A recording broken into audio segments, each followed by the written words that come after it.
Hello નમસ્તે મિત્રો, આજે આપણે કોમ્પ્યુટરના અગાઉના વર્ષમાં પૂછાયેલા પ્રશ્નોના ભાગ 7ની ચર્ચા કરીશું. તો ચાલો શરૂ કરીએ. સૌપ્રથમ જોઈએ તો રાઉટિંગ ઇન્ફોર્મેશન પ્રમાણે પેકેટને નેટવર્ક્સમાં આગળ કોણ મોકલે છે? તો રાઉટિંગ ઇન્ફોર્મેશન પ્રમાણે પેકેટને રાઉટર છે તે આગળ મોકલે છે. ત્યારબાદ નેક્સ્ટ જોઈએ તો કમ્પ્યુટરને રિફ્રેશ કરવા માટે કઈ કીનો ઉપયોગ થાય છે? તો કમ્પ્યુટરને રિફ્રેશ કરવા માટે F5 કીનો ઉપયોગ થાય છે. તમે અહીંયા જોઈ શકો છો. આ તમારું ડેસ્કટોપ F5 પ્રેસ કરશો તો તમારું કમ્પ્યુટર રિફ્રેશ થશે. ત્યારબાદ જોઈએ તો હાર્ડ ડિસ્ક ડ્રાઈવનો કયા પ્રકારના સ્ટોરેજમાં સમાવેશ કરવામાં આવે છે? તો અહીંયા હાર્ડ ડિસ્ક ડ્રાઈવનો સમાવેશ નોન વોલેટાઇલ મેમરીમાં સમાવેશ કરવામાં આવે છે. જ્યારે ફ્લેશ મેમરી જે પેન ડ્રાઈવ હોય છે તે એક ફ્લેશ મેમરી હોય છે. જ્યારે રોમ રેન્ડમ એક્સેસ મેમરી રેમ છે તે ટેમ્પરરી મેમરી છે. તમે તમારું કમ્પ્યુટર બંધ કરો છો ત્યારે રેમમાં રહેલી માહિતી ડિલીટ થઈ જાય છે. જ્યારે હાર્ડ ડિસ્ક એ નોન વોલેટાઇલ એટલે કે તેમાં સ્ટોર કરેલી માહિતી છે તે લાંબા સમય સુધી રહી શકે છે, જ્યાં સુધી તમે ડિલીટ ના કરો ત્યાં સુધી. ત્યારબાદ FTPનું પૂરું નામ શું છે? તો FTPનું પૂરું નામ છે ફાઇલ ટ્રાન્સફર પ્રોટોકોલ. IP અને આ ઇન્ટરનેટ પ્રોટોકોલ અને બીજું છે ટ્રાન્સમિશન કંટ્રોલ પ્રોટોકોલ. આ FTP એટલે ફાઇલ ટ્રાન્સમિશન પ્રોટોકોલ અને આ પ્રોટોકોલ એટલે એક નિયમોનો સમૂહ છે. તેવી રીતે SMTP એટલે સિમ્પલ મેઇલ ટ્રાન્સફર પ્રોટોકોલ અને POP3 એટલે કે પોસ્ટ ઓફિસ ઓફ પ્રોટોકોલ જે ઈમેલ મોકલવા માટે વપરાય છે. તેવી જ રીતે પોઈન્ટ ટુ પોઈન્ટ પ્રોટોકોલ આવે છે. ત્યારબાદ આગળ જોઈએ તો કમ્પ્યુટરમાં હાર્ડવેર અને સોફ્ટવેરના જોડાણ માટેની મુખ્ય બાબત કઈ છે? તો હાર્ડવેર અને સોફ્ટવેર જોડાણ માટે ઓપરેટિંગ સિસ્ટમ વપરાય છે. જે વિન્ડોઝ 7 વિન્ડોઝ 8 છે તે માઇક્રોસોફ્ટની ઓપરેટિંગ સિસ્ટમ છે જે હાર્ડવેર અને સોફ્ટવેરને કનેક્ટ કરે છે. ત્યારબાદ ઓપરેટિંગ સિસ્ટમને નીચેનામાંથી કઈ બાબત સાથે સાંકળી શકાય? તો ઓપરેટિંગ સિસ્ટમ છે તે એક પ્રકારની સિસ્ટમ સોફ્ટવેર છે. ઓપરેટિંગ સિસ્ટમ છે તે સિસ્ટમ સોફ્ટવેર છે. ત્યારબાદ માઇક્રોસોફ્ટના સ્થાપકનું નામ જણાવો. તો માઇક્રોસોફ્ટ છે જે કંપની એના સ્થાપક છે બિલ ગેટ્સ, જે ઓપરેટિંગ સિસ્ટમ બનાવે છે. વિન્ડોઝ છે તે માઇક્રોસોફ્ટનું છે, વિન્ડોઝ 7 વિન્ડોઝ 10 વિન્ડોઝ 11. જ્યારે સર્જે બ્રિન અને લેરી પેજ છે તેમના દ્વારા ગૂગલની સ્થાપના કરવામાં આવી હતી.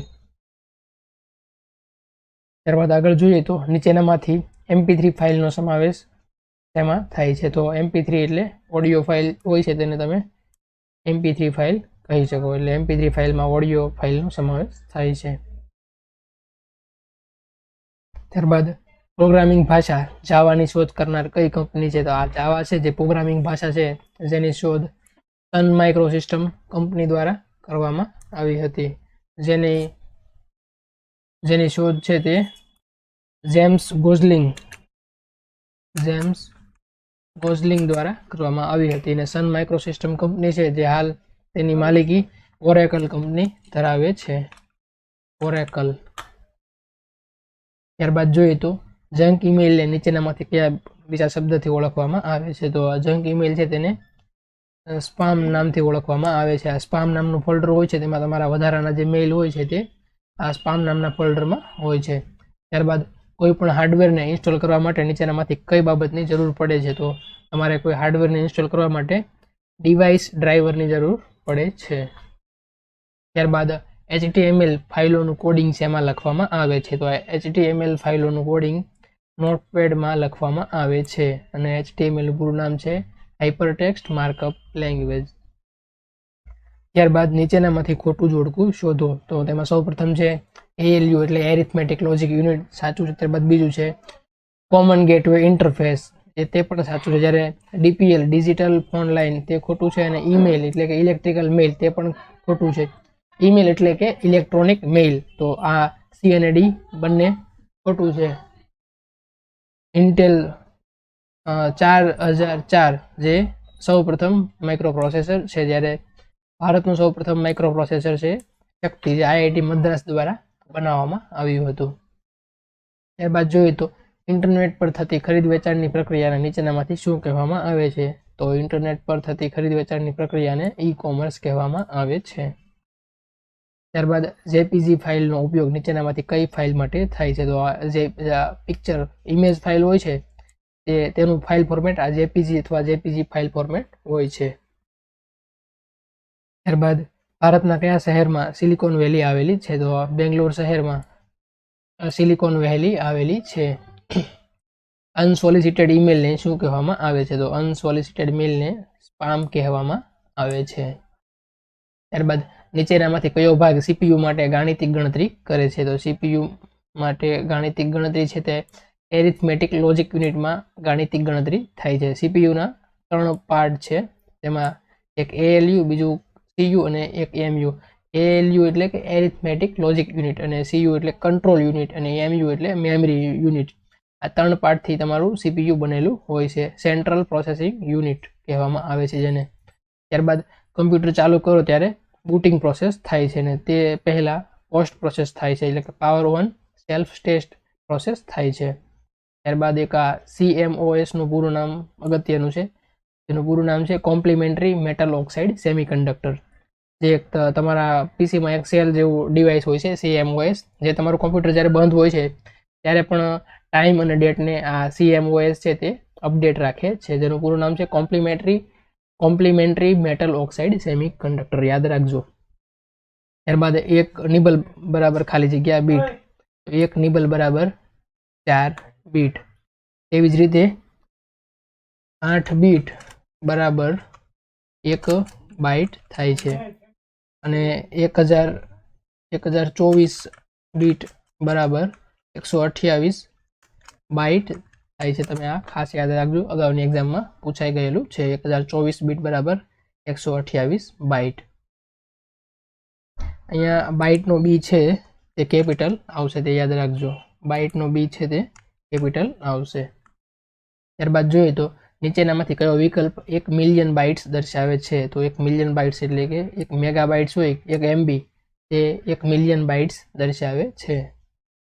ત્યારબાદ આઈપી એડ્રેસ કેટલા બીટનું હોય છે? તો જનરલી આઈપી એડ્રેસ છે તે 32 બીટનું હોય છે. તેમાં આઈપી એડ્રેસના 2 પ્રકાર પડે છે, IPv4 અને IPv6. એમાં IPv4 હોય છે તે 32 બીટનું હોય છે, અને IPv6 છે તે 128 બીટનું હોય છે. ત્યારબાદ તમારા કમ્પ્યુટરમાં બનેલ કાયમી મેમરીને શું કહેવામાં આવે છે? તો કાયમી મેમરીને રીડ ઓનલી મેમરી એટલે કે રોમ કહેવામાં આવે છે, જે એક પ્રોગ્રામેબલ મેમરી હોય છે. જ્યારે તમે નવું પીસી લ્યો છો ત્યારે એમાં ઇનબિલ્ટ જ આ રોમ આવેલી હોય છે. તમે તેમાં કોઈ પણ પ્રકારના ચેન્જીસ કરી શકતા નથી. ત્યારબાદ રોમ, EPROM અને EEPROM વગેરે એ પ્રકારની રેમ છે. તો એક આ પ્રોગ્રામેબલ રોમ છે. રીડ ઓનલી મેમરી, જે આ રોમના 3 પ્રકાર છે. પ્રોગ્રામેબલ રીડ ઓનલી મેમરી, એ electrically programmable read only memory, અને electronically erasable programmable read only memory. આ રોમના 3 પ્રકાર છે. સામાન્ય રીતે આપણે આ પ્રોમ પ્રકારની રોમ છે તે જનરલી યુઝ થતા કમ્પ્યુટરમાં યુઝ થતી હોય છે, જ્યારે આ EEPROM છે તે ઇન્ડસ્ટ્રીયલ કમ્પ્યુટરમાં યુઝ થતી હોય છે.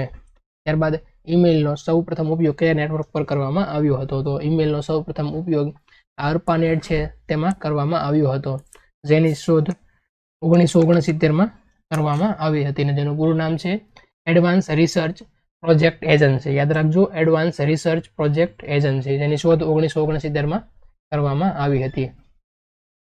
ત્યારબાદ દસ્તાવેજો વગેરે જેવી બાબતોને હાર્ડ કોપીમાં લાવવા કયા સાધનનો ઉપયોગ થાય છે? દસ્તાવેજ વગેરેને હાર્ડ કોપીમાં લાવવા માટે પ્રિન્ટર સાધનનો ઉપયોગ થાય છે. તો તમને એવું પૂછેલું હોય કે સોફ્ટ કોપીમાં લાવવા કયા સાધનનો ઉપયોગ થાય? તો સ્કેનરનો ઉપયોગ થાય છે. ત્યારબાદ આગળ જોઈએ તો ગેમ સાથે સંકળાયેલ મુખ્ય સાધન કયું છે? તો ગેમ સાથે સંકળાયેલ મુખ્ય સાધન છે જોયસ્ટિક.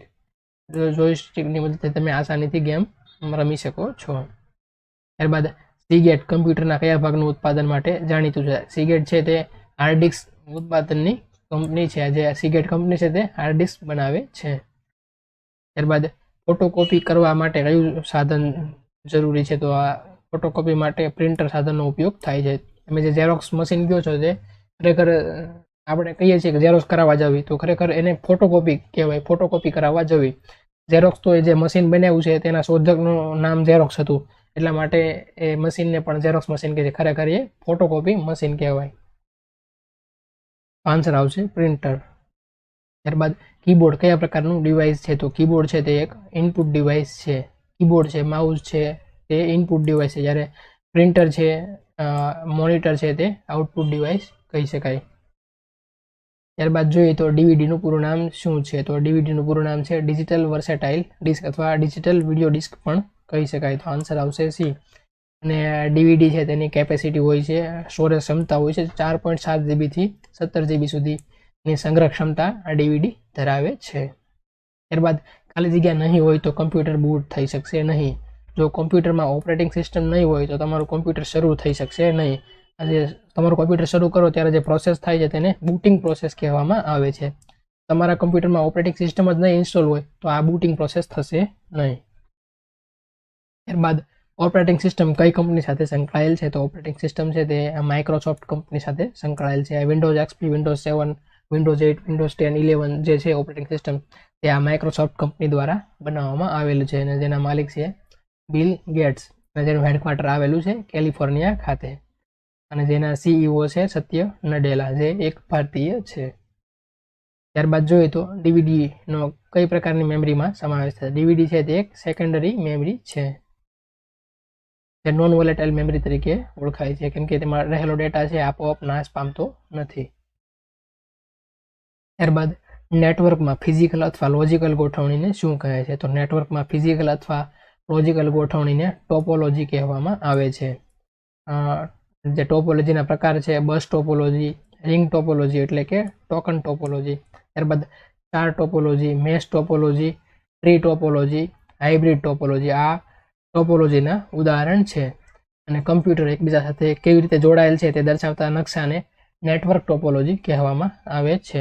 ત્યારબાદ આસ્કી સ્કીમમાં કેટલા કેરેક્ટર હોય છે? તો આસ્કી સ્કીમમાં 256 અને 128 જેટલા કેરેક્ટર, તો આમાં આન્સર બંને આવી શકશે. આસ્કી સ્કીમમાં 128 થી 256 જેટલા કેરેક્ટર હોઈ શકે. ત્યારબાદ સીપીયુની ઝડપ નીચેનામાંથી શેમાં માપવામાં આવે છે? તો સીપીયુની ઝડપ છે તે ગીગાહર્ટ્ઝમાં માપવામાં આવે છે એટલે એનો યુનિટ થાય હર્ટ્ઝ. તો સીપીયુની ઝડપ છે તે હર્ટ્ઝમાં માપવામાં આવે છે. ત્યારબાદ પ્રથમ પેઢીના કમ્પ્યુટરમાં નીચેનામાંથી કયું સાધન ઉપયોગમાં લેવાતું હતું? તો પ્રથમ પેઢીના કમ્પ્યુટરમાં વેક્યુમ ટ્યુબ છે તેનો ઉપયોગ થતો હતો અને વેક્યુમ ટ્યુબને ગુજરાતીમાં કહેવામાં આવે છે નિર્વાત નલિકા. અને પહેલી પેઢીના કોમ્પ્યુટરમાં મશીન લેંગ્વેજનો ઉપયોગ થતો હતો. ત્યારબાદ આ બીજી પેઢીના કમ્પ્યુટરમાં ટ્રાન્ઝિસ્ટરનો ઉપયોગ થવાની શરૂઆત થઈ અને તેની શોધ વિલિયમ શોકલી દ્વારા કરવામાં આવી હતી અને તેમાં એસેમ્બલી લેંગ્વેજનો ઉપયોગ થતો હતો. અને ત્રીજી પેઢીના કમ્પ્યુટરમાં ઇન્ટિગ્રેટેડ સર્કિટ જેની શોધ જેક કિલ્બી દ્વારા કરવામાં આવી હતી અને તેમાં હાયર લેવલ લેંગ્વેજનો ઉપયોગ કરવાની શરૂઆત થઈ હતી. અને હાયર લેવલ લેંગ્વેજ એટલે કે પેલી ફોરટ્રાન છે, કોબોલ છે, અલ્ગોલ છે જે હાયર લેવલ લેંગ્વેજ તરીકે ઓળખાય છે જે ત્રીજી પેઢીના કમ્પ્યુટરમાં ઉપયોગ થતી હતી, હાયર લેવલ લેંગ્વેજ. ત્યારબાદ ચોથી પેઢીના કમ્પ્યુટરમાં માઇક્રો પ્રોસેસરનો ઉપયોગ થવાની શરૂઆત થઈ અને તેમાં લેંગ્વેજ વપરાતી હતી સી, સી પ્લસ પ્લસ, જાવા અને એસક્યુએલ એટલે કે સ્ટ્રક્ચર ક્વેરી લેંગ્વેજ. હાલમાં ચોથી પેઢીના કમ્પ્યુટર આપણે ઉપયોગ કરીએ છીએ જેમાં માઇક્રો પ્રોસેસર લાગેલું હોય છે. ત્યારે આવનાર પાંચમી પેઢીમાં આર્ટિફિશિયલ ઇન્ટેલિજન્સનો ઉપયોગ થશે. ત્યારબાદ આગળ જોઈએ તો નીચેના પૈકી કયું સોફ્ટવેર સિસ્ટમનો ગેરકાયદેસર ઉપયોગ થતો અટકાવે છે? તો આ ફાયરવોલ છે તે સોફ્ટવેર સિસ્ટમનો ગેરકાયદેસર ઉપયોગ થતો અટકાવે છે. આ ફાયરવોલ છે તે તમારા પ્રોગ્રામમાં કોઈ બહારથી વાયરસ આવે છે તો ત્યારે તમને એ જાણ કરે છે તમારા કોમ્પ્યુટરમાં કોઈ વાયરસ આવે છે અથવા તમે જે ફાઇલ ઓપન કરો છો તેમાં વાયરસ છે તો તમને ટૂંકમાં ચેતવણી આપે છે, પરંતુ તે વાયરસ સામે તમારા કોમ્પ્યુટરને પ્રોટેક્શન આપતો નથી, ખાલી તમને ઇન્ફોર્મ કરે છે. તમારે તમારા કોમ્પ્યુટરને સુરક્ષિત રાખવું હોય વાયરસથી તો તમારે કોઈ પણ પ્રકારનો એક એન્ટીવાયરસ યુઝ કરવો પડે. ફાયરવોલ તો તમને ખાલી જાણ જ કરે છે તમારા કોમ્પ્યુટરમાં કોઈ વાયરસ ડિટેક્ટ થઈ રહ્યો છે, પરંતુ એ વાયરસને દૂર કરવાનું કામ ફાયરવોલ કરતું નથી. ત્યારબાદ જોઈએ તો જેપીજીનું પૂરું નામ જણાવો. તો જેપીજીનું પૂરું નામ છે joint photographic expert group. Image file છે તેનું એક્સટેન્શન છે .jpeg. ત્યારબાદ ટાઈમ્સ ન્યૂ રોમન, એરિયલ વગેરે શેના પ્રકાર છે? તો આ એક ટાઈમ્સ ન્યૂ રોમન એરિયલ છે તે ફોન્ટના પ્રકાર છે. ત્યારબાદ નીચેનામાંથી કઈ બાબતમાં સ્પેસિફિક નિયમો અને શબ્દો હોય છે જેના દ્વારા અલ્ગોરિધમના લોજિકલ સ્ટેપ્સ દર્શાવવામાં આવે છે. તો પ્રોગ્રામિંગ લેંગ્વેજ છે તેમાં સ્પેસિફિક નિયમો અને શબ્દો હોય છે જેના દ્વારા અલ્ગોરિધમ લોજિકલ સ્ટેપ દર્શાવવામાં આવે છે પ્રોગ્રામિંગ લેંગ્વેજ. ત્યારબાદ મોબાઈલ થકી થતી ખરીદીને શું કહેવામાં આવે છે? તો મોબાઈલ થકી થતી ખરીદીને એમ કોમર્સ કહેવામાં આવે છે. ત્યારબાદ પ્રિન્ટરની ઝડપ શેમાં માપવામાં આવે છે? તો પ્રિન્ટરની ઝડપ છે તે લાઇન પર મિનિટમાં માપવામાં આવે છે અને તેની ગુણવત્તા છે પ્રિન્ટરની ગુણવત્તા તે DPI ડોટ પર ઇંચમાં માપવામાં આવે છે. DPI ડોટ પર ઇંચ. ત્યારબાદ IBM નું પૂરું નામ જણાવો. તો IBM નું પૂરું નામ છે ઇન્ટરનેશનલ બિઝનેસ મશીન. ત્યારબાદ નીચેના પૈકી કયા પ્રિન્ટરને સૌથી ઝડપી પ્રિન્ટર કહેવામાં આવે છે? તો અત્યારે સૌથી ઝડપી પ્રિન્ટર છે તે લેસર પ્રિન્ટર છે જેમાં ટોનરનો ઉપયોગ કરવામાં આવે છે, જ્યારે ઇન્કજેટ પ્રિન્ટર હોય તો એમાં તમારે કાર્ટ્રીજનો ઉપયોગ કરવામાં આવતો હોય છે. ત્યારબાદ હવામાનની આગાહી માટે નીચેનામાંથી કયા કમ્પ્યુટરનો ઉપયોગ થાય છે? તો હવામાનની આગાહી માટે સુપર કમ્પ્યુટરનો ઉપયોગ કરવામાં આવે છે. આખા વિશ્વનું સૌથી ઝડપી સુપર કમ્પ્યુટર છે ફુગાકુ, જે જાપાન દ્વારા બનાવવામાં આવેલું, અને ભારતનું સૌથી ઝડપી સુપર કમ્પ્યુટર છે પ્રત્યુષ. ત્યારબાદ નીચેનામાંથી બિન વાણિજ્ય સંસ્થાઓને કયું ડોમેન નેમ આપવામાં આવે છે? જો આ વેબસાઇટ છે તેમાં અહીંયા .in છે તે એક ડોમેન નેમ છે. તો અહીંયા તમને કીધું બિન વાણિજ્ય સંસ્થાઓને કયું ડોમેન નેમ આપવામાં આવે છે? તો એમાં આન્સર આવશે .org. બિન વાણિજ્ય કોમર્શિયલ વાણિજ્ય સંસ્થા હોય તો તેને .commercial COM આપવામાં આવે. તમને અહીંયા બિન વાણિજ્ય સંસ્થાઓ પૂછેલું છે એટલે એમાં આવશે .org. ત્યારબાદ બાયનરી પસંદગીમાં કેટલા વિકલ્પ હોય છે? તો બાયનરી પસંદગીમાં 2 વિકલ્પ હોય છે, 0 અને 1.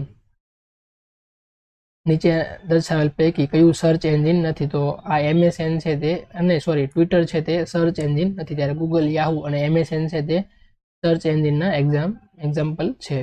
ત્યારબાદ URL નું પૂરું નામ જણાવો. URL નું પૂરું નામ છે uniform resource locator. Uniform resource locator, sorry આ બે નહીં આવે, બી આવશે, યુનિફોર્મ રિસોર્સ લોકેટર એ URL નું પૂરું નામ છે. ખાસ યાદ રાખજો, અહીંયા યુનિફોર્મ આવશે, નહીં કે યુનિવર્સલ નહીં આવે, યુનિફોર્મ આવશે. યુનિફોર્મ આવે એટલે કે એક સરખું. તમે જોઈ શકો છો આ આખી જે વેબસાઇટનું નામ છે તેને તમે URL કહી શકો. તેમાં આ HTTPS છે તે એક પ્રોટોકોલ છે, તેનું ફૂલ ફોર્મ છે હાઇપર ટેક્સ્ટ ટ્રાન્સફર પ્રોટોકોલ, અને S છે તે સિક્યોરનું દર્શાવે છે. અને આ WW છે એટલે વર્લ્ડ વાઇડ વેબ, જેની શોધ ટીમ બર્ન્સલી દ્વારા કરવામાં આવી હતી, અને જેને નેક્સસ પણ કહેવામાં આવે છે. અને આ ગૂગલ છે તે કોઈ પણ અહીંયા વેબસાઇટ હોય તેને હોસ્ટ નેમ કહેવામાં આવે છે, અને પાછળ જે .com .org હોય છે તેને ડોમેન નેમ કહેવામાં આવે છે. પ્રોટોકોલ છે તે એક ટ્રેનના પૈડા કહી શકાય, અને આ WW છે તે ટ્રેનના પાટા, અને આ ગૂગલ છે તે ટ્રેન કહી શકાય. ટ્રેનને ચલાવવા માટે આ પાટા અને પૈડા બંનેની જરૂર પડે છે, ત્યારે જ તમારી જે વેબસાઇટ છે તે ઓપન થઈ શકે છે. ત્યારબાદ આગળ જોઈએ તો બસ અહીંયા સુધી રાખીએ મિત્રો આપણે.